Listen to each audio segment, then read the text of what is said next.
10 കഴിഞ്ഞപ്പോൾ ഞാൻ ആഗ്രഹിച്ചു സെമിനാരിയിൽ ചേരണം. പക്ഷെ അന്ന് എൻ്റെ പപ്പയും മമ്മിയും പറഞ്ഞു ഓക്കെ കുറച്ചുകൂടെ കഴിഞ്ഞിട്ട് +2 കഴിഞ്ഞിട്ട് പോകാം. +2 കഴിഞ്ഞപ്പോൾ പക്ഷേ എനിക്ക് അങ്ങനെ ഒരു പെട്ടെന്ന് അങ്ങനെ ഒരു സെമിനാരിൽ പോകാനുള്ള ഒരു ആഗ്രഹം തോന്നിയില്ല. കാരണം അതെ, അപ്പോൾ എൻ്റെ പ്ലാൻ എന്ന് പറഞ്ഞാൽ +1 +2 പഠിച്ചപ്പോൾ എനിക്ക് കൊള്ളാം, പഠിത്തം കൊള്ളാം. അപ്പോൾ എനിക്ക് മാത്സ് ഫിസിക്സ് ഒക്കെ എനിക്ക് ഒരു ഇൻട്രസ്റ്റഡ് ആയി. അപ്പം ഞാൻ അങ്ങനെ ബുദ്ധിയായിട്ടല്ല എനിക്ക് ആ പ്രോബ്ലം ഒക്കെ സോൾവ് ചെയ്യണതൊക്കെ എനിക്ക് അങ്ങനെ ഇഷ്ടപ്പെട്ടു.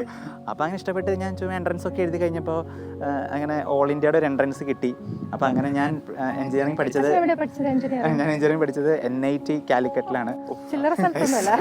അതങ്ങനെ അത് ദൈവത്തിൻ്റെ പദ്ധതിയായിട്ടാണ്. കാരണം ഞാൻ സ്വപ്നം കാണാത്തൊരു ലോകമാണ് എനിക്ക് കാലിക്കറ്റ് സമ്മാനിച്ചത്, NIT കാലിക്കറ്റ് സമ്മാനിച്ചത്. കാരണം ഡിഫറെൻറ്റ് കൾച്ചർ, ഡിഫറെൻ്റ് ആയിട്ടുള്ള ആൾക്കാർ, out of the state, out of the country. അപ്പോൾ ദൈവത്തിൻ്റെ അതൊരു പ്ലാനായിട്ടാണ് ഞാൻ മനസ്സിലാക്കുന്നത്. സാധാരണ ഒരു ഗ്രാമപ്രദേശത്ത് നിന്ന് ഈ ഒരു ഡിഫറെൻ്റ് ആയിട്ടുള്ള കൾച്ചറും ഡിഫറെൻറ്റ് പേഴ്സ്പെക്റ്റീവ്സ്. അവിടെയാണോ അച്ഛൻ്റെ എൻകൗണ്ടർ? എൻ്റെ ജീസസ് യൂത്തിൻ്റെ എൻകൗണ്ടർ അവിടെയാണ്, NIT ക്യാമ്പസിലാണ്. NIT ക്യാമ്പസിൽ. അപ്പോൾ കുറേ നല്ല ചെറുപ്പക്കാർ അവരുടെ പഠനത്തിന് അവർ ശരിക്കും നല്ല പഠിക്കുന്ന ആൾക്കാരാണ്. പക്ഷേ അവരുടെ പഠനത്തോടൊപ്പം തന്നെ അവർ ഈശോടൊപ്പം എങ്ങനെ സഞ്ചരിച്ചുകൊണ്ട് പഠിത്തത്തെ കൊണ്ടുപോകാം, കളിക്കാം, വർത്തമാനം പറയാം, ചിരിക്കാം, കളിക്കാം, ഇങ്ങനെ ഫുഡ് കഴിക്കാൻ പോകാം, ഇങ്ങനത്തെ എല്ലാ കാര്യങ്ങളും അവർ അങ്ങനെ ഡീൽ ചെയ്യുന്നത് കാണുമ്പോൾ അതൊരു സ്പെഷ്യൽ, എനിക്ക് ഭയങ്കര നല്ല സ്പിരിച്വാലിറ്റി ആയിട്ട് തോന്നി.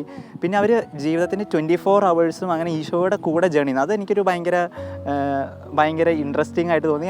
അതോടൊപ്പം തന്നെ ഭയങ്കര ചലഞ്ചിങ് ആയിട്ടും തോന്നി. നമ്മുടെ ലൈഫ് എന്തുകൊണ്ട് അങ്ങനെ നയിച്ചുകൂടാ?